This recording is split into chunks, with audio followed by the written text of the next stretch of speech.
My net worth grew by $8,000 since last month, despite a noticeable drop in the value of one of my assets. In this video, I'll go over all the assets and liabilities involved in my life, and at the end, we will determine what my net worth is currently as at July of 2026. First asset, cash/money in the bank account, $54,621.89. This has gone up quite a bit from last month due to not injecting any extra money into the stock market, no large expenses, and continuing to work my 2 jobs. Asset 2, stonks, $54,196.26. I was tripping for a second there because I thought I had read the same figure again. But nope, the amount I have in non-retirement fund stocks is almost the same as my cash in my bank account. The surge has been due to the specific stocks I'm invested in having a good rally, as well as some extra shares being released to me from my share purchase plan with one of the companies I work for. Asset 3, crypto, $1,140.90. A slight dip from last month as Bitcoin's price has slowly fallen over the prior month. Asset 4, sports gambling, 1 cent. I have gambled a bit lately, but I will always pluck everything out of the account and re-inject it back in later if I want. That way, the money sitting in my bank account, which is an offset account, which is a way to reduce interest on your mortgage, that money is better off sitting in my bank account reducing interest versus just sitting on a betting platform. Asset 5, superannuation/my retirement fund, $93,867, god damn it, $53. As the world market rises, so does this. Asset 6, real estate, $746,000. The recent tax changes here in Australia seem to have caused the house prices in a couple of states, such as mine, to start going backwards. You can see from the image how my home is worth $12,000 less than it was 2 months ago. People have mixed opinions on this.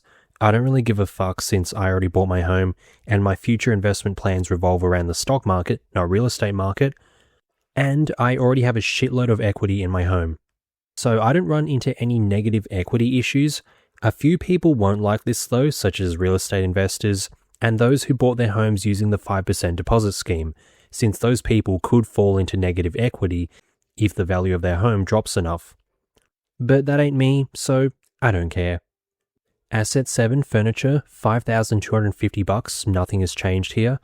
Asset 8, business, $370, just bumped up the value due to an increase in ad revenue. It's not much at all, but it's certainly more than it was a couple of months ago. Asset 9, items, $15,465, same as last time, nothing has changed. Asset 10, car, $6,300. My car battery died yesterday at the time of writing this script, and that was fun, dying before I had to go to the office for end of financial year. But it could have been so much worse. It could have died when I was at either of my jobs, both of which are far away from population centers. It could have died at 10 p.m. after my wagey shift, leaving me stranded, but instead it died early morning outside my house. So I could just chill inside my house while I wait, and the battery replacer mechanic guy wasn't that far away. So totaling all my assets, we get a total of $977,211.60, damn near $1 million in the value of my assets. If only I had no debts, wouldn't that be nice? But alas, I have debts. So let's talk about those icky liabilities. Oh my god, ick! It gives me the ick. Liability 1, credit card, $2,600, not maxed out at the moment, which is good news for me. Liability 2, car loan, $0, no car loan. Liability 3, student debt, $29,644.89. It has gone up several $100s due to the interest amount, but that's fine, since the $30,000 amount that could be used to repay this student debt is much better used to reduce interest on my mortgage, since that has a higher interest rate than my student debt. Liability 4, tax debt, $0 for now. Liability 5, mortgage, $401,748.35, almost hitting that $400,000 milestone. But technically, my mortgage is more like $347,126.46, since my offset account acts in the same way as paying down the loan faster. So altogether, that gives me a total debt balance of $433,933.24.